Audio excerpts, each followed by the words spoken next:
What's going on, people? We are Tottenham TV, back here for another Tottenham update, talking about the manager situation. Got a few managers to talk about, but let's talk about Julian Nagelsmann up first. David Ornstein saying that conversations are currently taking place between Tottenham and Julian Nagelsmann. Paul O'Keefe also claiming the same, that Tottenham have already held talks with Julian Nagelsmann and it's ongoing.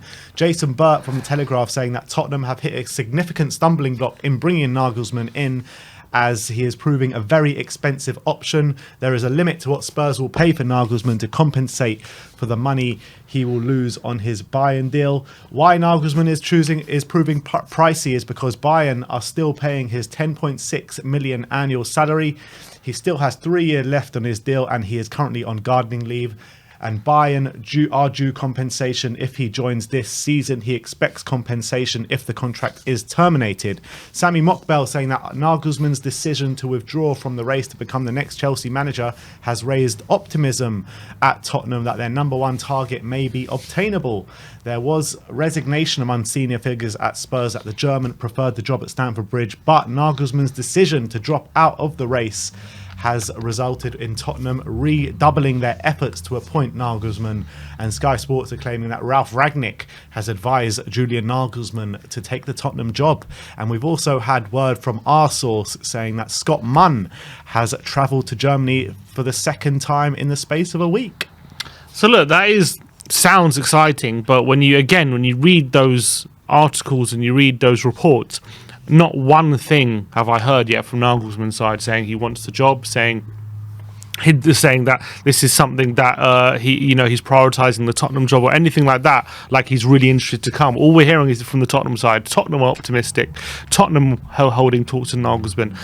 We're not hearing any reports on the other side about anything positive yet. Yeah, but it is positive that we're hearing from the likes of Paul O'Keefe and David Ornstein that talks are ongoing and he hasn't shut us down completely. Yeah, talks are talks, and that's true. And the fact that it's not a no at this point is definitely a positive, because you probably would expect it to be a no, being a Spurs fan. And he's already given the no to Chelsea, so surely that's a positive thing. I'm not saying that's positive, but I'm still not hearing what we need to hear to make me believe that Nagelsmann is imminent or Nagelsmann is like for sure going to happen or anything like that. I'm still skeptical because every article I've read, I'm still not hearing like Nagelsmann's really interested in the job or anything like that. I haven't heard that yet. Yeah. In terms of the stumbling block money wise, that doesn't make any sense to me, because we paid Mourinho and Conte both more than that. So why all of a sudden would we bulk at that price, which is much lower than what we were paying Mourinho and Conte? Why? Because he's younger. If we believe that he's the next step, if he's the manager we want, 10 million a year for someone who can reinvigorate the whole playing staff, that's money that you'll make back easy if you believe in that manager. I don't think it says here they're balking at his wages. I think they're balking at that paying the compensation to Bayern Munich to get him out of the gardening leave. Doesn't that run out at the end of the season? I believe so, but yeah, I think it does. So that doesn't make sense to me, because we're going to wait. It's the end of the season. So no, but it doesn't say they don't want to pay the difference in compensation compared to what he would earn at Bayern and what we would offer. It says Bayern are due compensation if he joins this season, and he expects compensation if the contract is terminated. It doesn't really say that. Right. Okay. Fine. So then again, why can't wait to the end of the season? I think that makes complete sense as well. So look, I'm obviously happier that he's still in contention and he's not a no at this point. He hasn't pulled out, but I'm still not getting too excited because I'm still not hearing Nagelsmann wants the job from any of these reports. Well, we'll just have to see how it rumbles on. But it is positive as well that someone like Scott Munn has gone out there twice in the space of a week. I'm sure he's not wasting a journey for no reason. Surely there's, things are moving in the right direction. Yeah, we also heard he was meeting with Slot as well. I think he's just getting the feelers out, I'd assume, at this stage. Just putting the word out, having a few tentative conversations. The fact that he's gone a second time is definitely promising. But again, we'll have to wait and see. All right, well, let's talk about Ryan Mason now, as David Ornstein is saying that Ryan Mason is highly regarded as an emerging coach, whether it will be at Tottenham or elsewhere. And if he gives Spurs a spectacular end to the season, there is nothing to say that Mason won't come under massive consideration for the job. Look, to be fair, he had a decent first game, and last time out, when Mourinho got sacked, he wasn't terrible. He won 4 of his 7 games, losing one of them, which was the final, the Carabao Cup. Clearly, he's highly thought of, and the players like him. He has worked under some great coaches in his time at Tottenham, as much as with Pochettino and with Conte and Mourinho. So maybe he is a talented coach, but to take on a role like Tottenham right now, with all the building that we need at 31 years of age,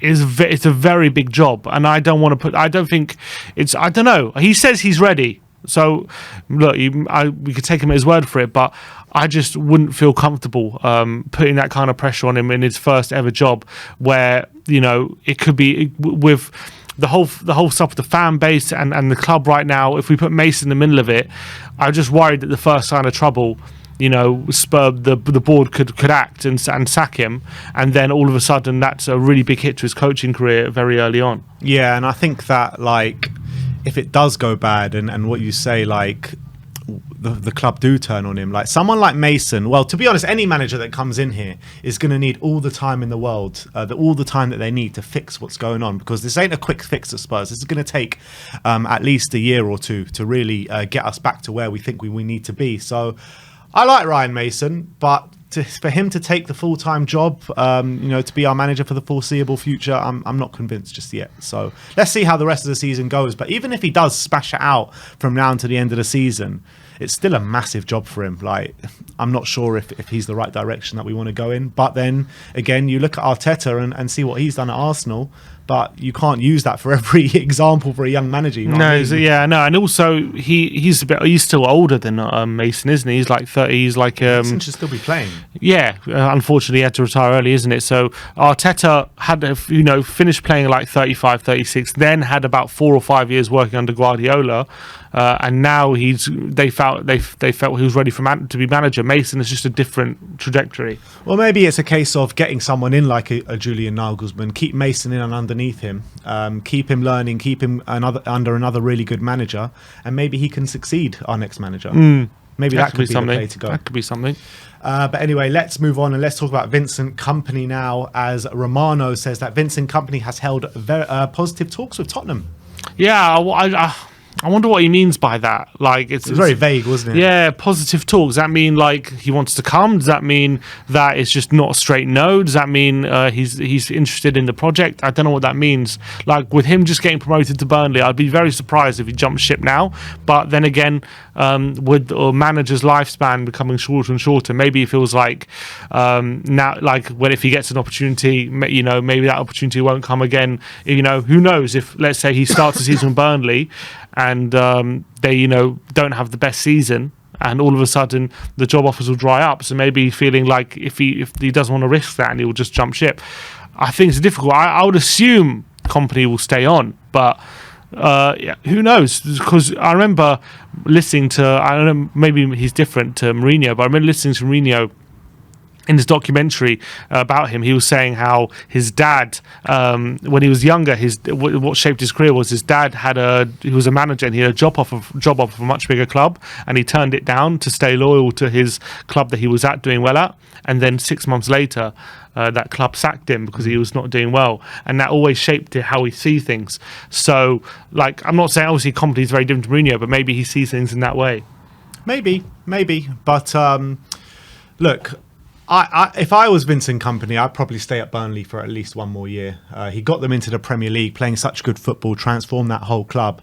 I think it's only right to take them into the Premier League and to show what he's about in the Premier League. And as well, once he does a good job in the Premier League, then literally the world's his oyster, isn't it? That's true. So I back him to do well in the Premier League as well. And let's say all he needs to do is keep Burnley up, and he'll probably have a good reputation about him. If he keeps Burnley up, continuing to play the football that he is, for sure, he'll have the line out. Well, he already does have a good big line queuing up for him, but he'll have an even bigger one. Yeah, exactly.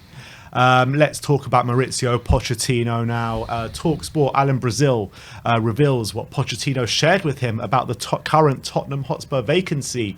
And apparently Mauricio Pochettino said that he was so disappointed that Spurs didn't even contact him about the managerial role.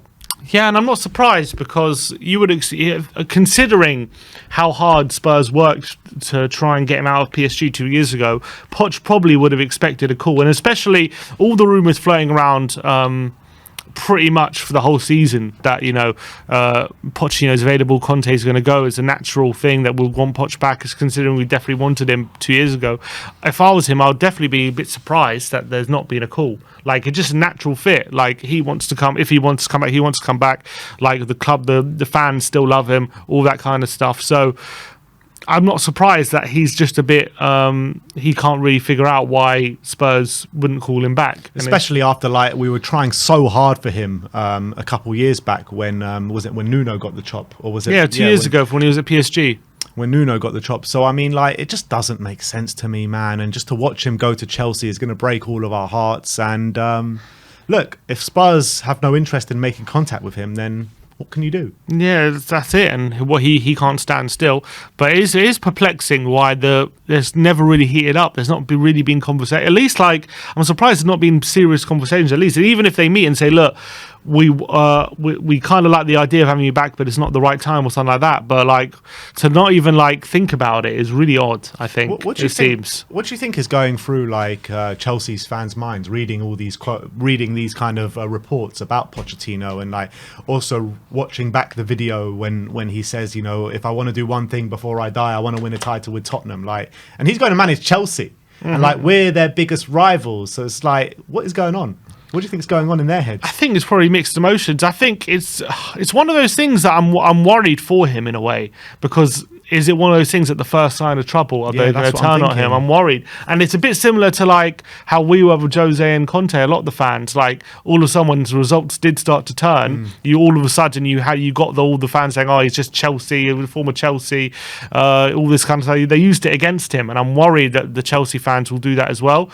So he has to start well. And sometimes, like, you saw it with Rafa at Everton. It just they never took to him immediately, even though he started well. Like when things started to go bad, they turned on him very quickly. Yeah. And so I am worried. For him about that. Yeah, but to be honest, I'm not worried, because I want him out of that club. If he does, I want him out of that club as soon as possible, to be honest. So I hope he fails miserably there, to be honest. But we'll see what happens. Let's talk about Harry Kane now, as Alex Crook says that Tottenham chairman Daniel Levy is bracing himself for an offer from Chelsea for Harry Kane. Sammy Mockbell says that Daniel Levy's attempts to stop Kane leaving for Manchester United are set to be complicated by Pochettino's imminent appointment by Chelsea. The arrival of Pochettino would complicate Spurs' attempts to keep Kane. Pochettino and Kane grew close at Tottenham, and the Argentine would jump at the chance to work with Kane again. The chances of Levy selling to Chelsea appear remote, but it has not gone unnoticed at Spurs that Pochettino's return to the Premier League plays into Kane's hands. The Mirror, John Cross, claims that Harry Kane smiled when asked about the Manchester United chanting, "We'll see you in June." And then he says, "I heard what they were saying, but I'm just focused on this team and trying to finish strongly." Mike McGrath says that Harry Kane would be open to running his contract down at Tottenham and leaving on a free transfer. And Fabrizio Romano says that there are no discussions between any clubs for Harry Kane, who is waiting to understand Tottenham's project before discussing his contract with the club. Manchester United have Kane on their list. They want a physical, traditional number 9. I don't think there's any legs in that Chelsea. I think he's putting 2 and 2 together and getting 6, in my opinion. He's saying because Poch had a good connection with Kane, that means it's now complicated. I don't think so. I don't think there's anything to it right now. I think Chelsea have spent lots and lots of money, and they need to do a lot of squad management. And I don't think signing Harry Kane for 100 million is part of that right now. And I do think Levy would refuse 100 million from Chelsea as well. In terms of Man United, I think that's very much an option, 100%. I think they're going to push hard for him in the summer. Whether they can get a deal done with Daniel Levy is another question. Whether they think he's not worth the hassle and they turn to someone like Osimhen, that's another question. So I guess that's up in the air. In terms of Harry Kane running down his contract, I definitely think that's an option, because you saw it with Mbappe. He ran down his contract to get the best offer from PSG, let alone from other clubs. Obviously, everyone thought he was set to sign for Real Madrid. In fact, they say, ended the season, didn't he, with his contract run out? And he wasn't a free agent because I think he signed the deal before July the 1st or whatever. But he literally took it to like a few days before July the 1st, before signing that deal. So if Kane could definitely look at that and think, if I do that, not only would I get the best deals from anywhere else, but Spurs would probably offer even more and more money to try and keep me. So I wouldn't be at all surprised if we see next season this rumble on with him having not signed a contract. Whether that uncertainty unsettles him is another question. But again, part of me also believes a few things. Part of me believes that he still has that level. I know a couple of years ago, like I wouldn't say down tools, but like he was definitely off his game 100%. Like he wasn't playing well because he was unsettled.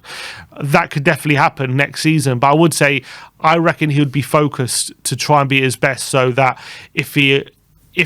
because he will be 31, so he wants as good a team as possible to move to next on a free. So he wants to prove that he's still at the top of his game, and to do that, he's going to have a great season again. So I do still think he'll be on the top of his game, even if he's running down his contract.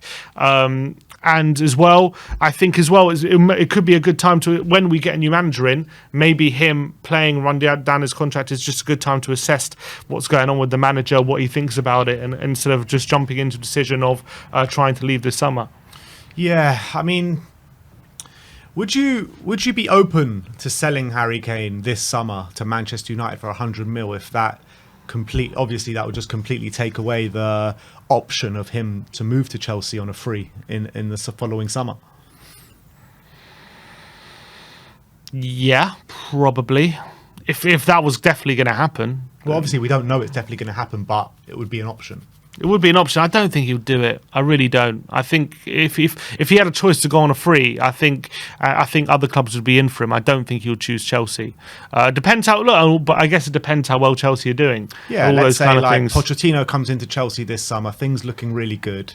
Spurs are not kicking on whatsoever. I mean, I don't see it being beyond all realms of possibility. I really don't, and especially because Pochettino is there. It's based in London. His family, we all know how settled he is in London with his kids and everything, his wife. I mean, I just don't see it beyond all realms of possibility. I really don't. I do. I don't think he would go to Chelsea. I mean, right now they're just as big a mess as we are. They need to sort it out. So but what I'm saying is, if Poch is there and things are looking good for them, that's what I'm saying. I guess he'll look at it. I don't think he'll do it. I really don't. But he might. I don't think he would, though. I don't know. I have to believe that. I have to believe it. I don't know, man. I've just got a sneaky feeling that it could happen, but hopefully not. Hopefully not. But let's talk about Jonathan David. Last one of the update. L'Equipe are claiming that Tottenham are one of the 5 clubs interested in £65 million rated striker Jonathan David. The striker is expected to leave Lille this summer. I like Jonathan David. I was disappointed with him at the World Cup, to be honest, for Canada. I really thought that was a big stage for him and a big moment, and he didn't really turn up. He's been brilliant in Liga, though. He's a versatile forward as well. I don't know if I want him at Tottenham. I think he's good. I do. I'd like... I don't want him definitely not as like a replacement for Kane. I guess I like him as a forward option. I do think he could be good here, but like... I guess is a one thing. I guess it's the kind of thing. If we want to get rid of Richarlison, I wouldn't mind him as a Richarlison replacement. But with Richarlison here right now, I don't know. I don't see the point in having him. Yeah, I mean, I like him. I really do like him. I think he's better than Richarlison, to be honest. I would get him in, but I think I would prefer to focus on other targets. If we're going to spend that much money on a player, I prefer to look at centre backs first and foremost. I think that we have to just go all out for centre-backs this summer. That's got to be our first and foremost point of call. And then we can start worrying about players like Jonathan David and adding and bolstering our front line. But having said that, Lucas Moura is leaving this summer, so we do need to think about someone in that position. But if we're spending that kind of money, it has to be on centre-backs, in my opinion. So that is your Tottenham update. Let me know in the comment section below if you have any thoughts regarding any of the news stories we've brought to you today. Like, subscribe and comment. And as always, come on you Spurs.